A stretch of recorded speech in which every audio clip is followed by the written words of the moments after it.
I'm in my first year of law school here at the University of Michigan, and during my first semester civil procedure class, we learned the term domicile.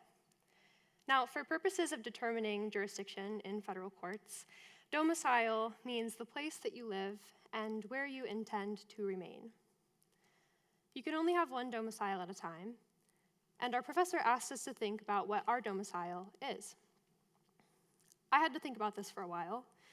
I've lived at 14 different addresses in the past 5 years, and there will be more in the future. Where is the last place that I lived and I intended indefinitely to remain? My story starts not that far from here, about 40 minutes away, in a city of Metro Detroit. And my choice to attend the University of Michigan for undergrad was influenced by a few factors. First, it is the best university in the world.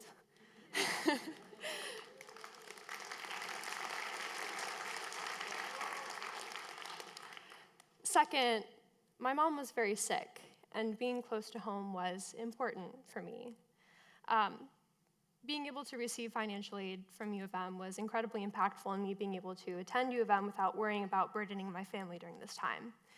During high school, my mom was diagnosed very suddenly with stage 4 cancer, and I needed to be close to home when I went to school, just in case something bad happened.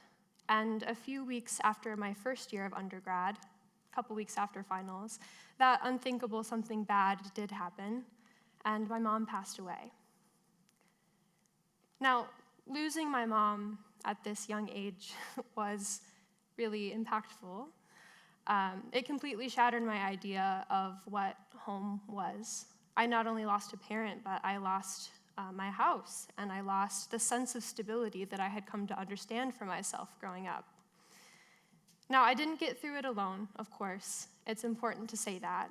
There were so many people from my extended family, my community, people that I didn't even know, who stepped in to help make sure that me and my younger brother were going to get through this. And I was so lucky to be able to go back to school the next following fall. But this idea of home had changed for me because I had been raised to think of home as being like a plant, with roots in the ground and growing upwards. And suddenly I felt really uprooted. Media gives us an idea of what home is. There's no place like home, but it also tells us that home is a very specific thing. And often there are legal and formal definitions of home that corroborate this. Home as being one address, a house, a region that cultivates us or gives us certain characteristics.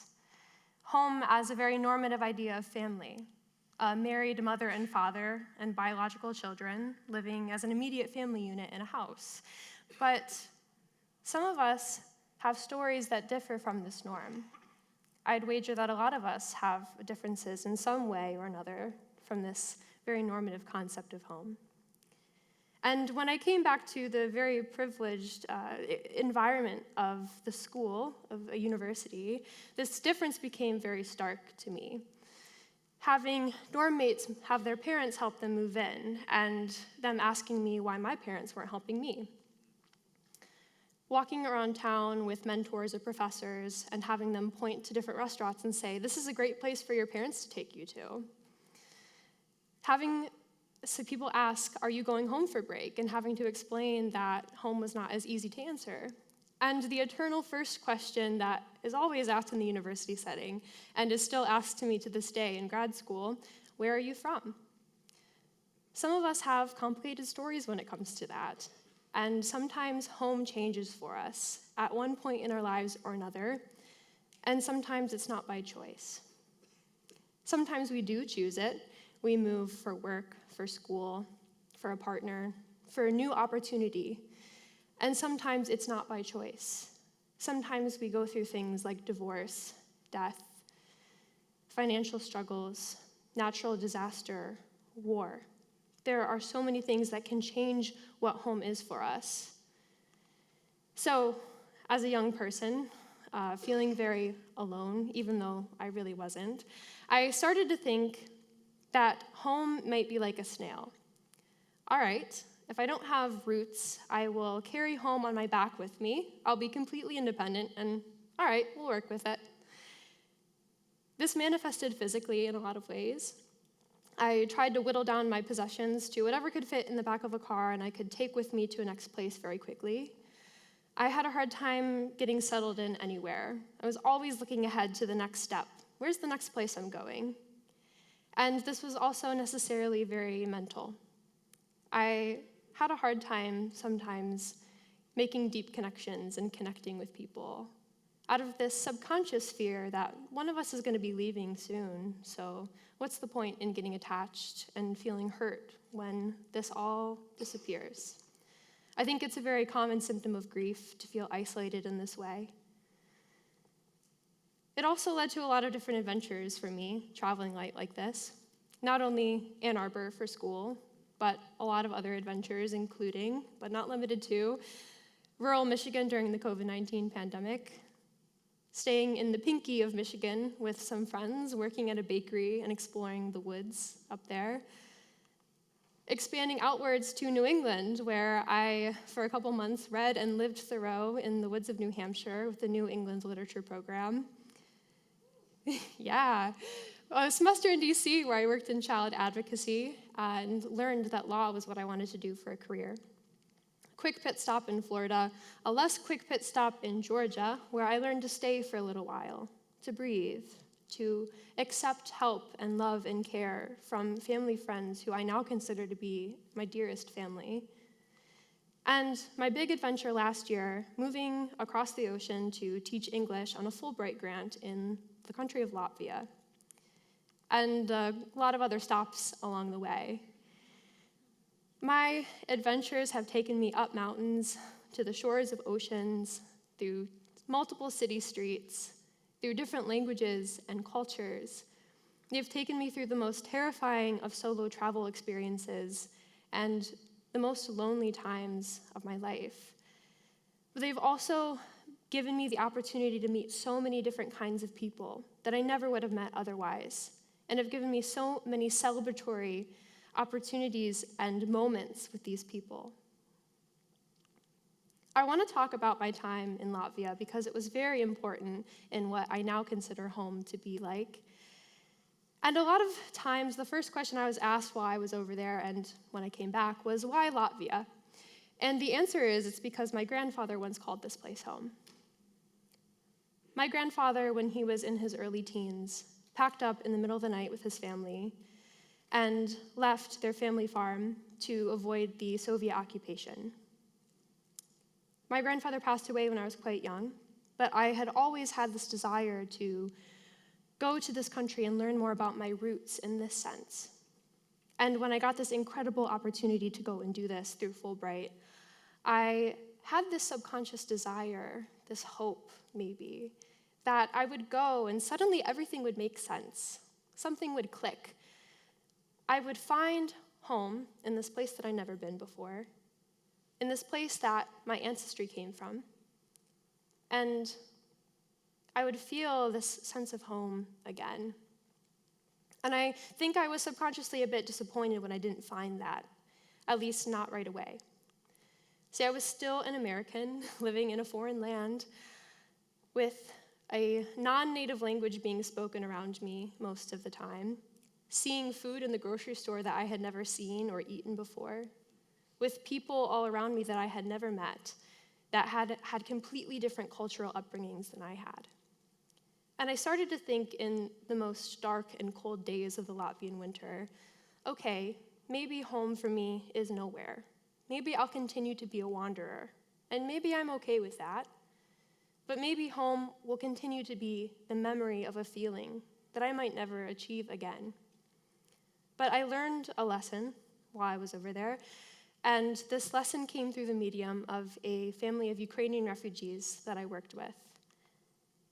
And this family had 2 young twin girls. They had had to leave their home in Ukraine due to the Russian invasion. And just like me, they were making home in a new place somewhere, in a little town called Rezekne on the east side of Latvia. And while we were both making home in a place that we had not considered home to be before, they shared that home with me. They invited me and the other English teacher who lived in Rezekne to their home to teach us how to make traditional Ukrainian borscht and bread. They taught us basic Ukrainian phrases. They talked about their homeland and their new life in Latvia for the time being, and in turn, I was able to share mine. I asked that family if they would be willing to share with me what home meant for them, and if I could bring it to all of you today, and they agreed. The mother, Oksana, said, "What is home for us? Home for us is where our family is at the moment, no matter what country, city, or place. The main thing is that you are together." But there is the concept of motherland. This is the place where we were born, grew up, and lived. This is the place that is filled with love, joy, successes, and memories. This is the place where we always want to return, a place we miss very much. This is our country, Ukraine. One of the little girls wanted to add, "I think that home is not a building. Home is where the family is. They will always support you and always see you. They will always love and appreciate you." I had to think about these quotes and what they meant for me. And I thought about how many of us probably have some sort of concept of motherland in one way or another. Since many of us have had our homes change at some point in time, we probably have some sort of place or people that we miss very much. But there's also this other concept of family, of home as being family. And I had to think about what family now has become to mean to me in the past 5 years.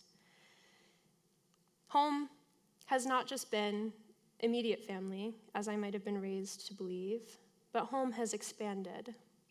I had thought this whole time that maybe I was alone, that home was something I had to carry with me by myself. But I hadn't been alone this whole time.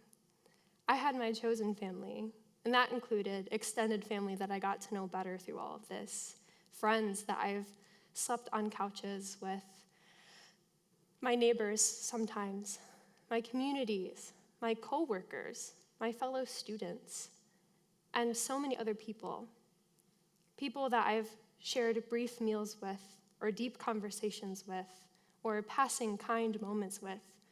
If I think about it, these people are all my family. I had been raised to think that home was like a plant, and grief had made me think that home was like a snail. But now, I think of home as being a combination of the two, in the very conveniently named snail vine. This plant originates in Central and South America. It's very resilient. If the frost kills it, it will grow back pretty quickly. It's colorful and fragrant and unashamed to be itself. And like many vines, it can grow roots wherever its vines and tendrils touch the ground. I have 3 lessons that I've learned and am learning from home as a snail vine. And the first is resilience, growing flexibly, not only despite obstacles, but with obstacles. Instead of growing so rigidly that I'm not able to bend to the wind and the elements, I can allow obstacles to shape me into something lovely. The second part of this is seasons, knowing that the frost may come. The frost might almost kill me, or it might kill me, but I can spring back, knowing that there will be sunshine and good days ahead.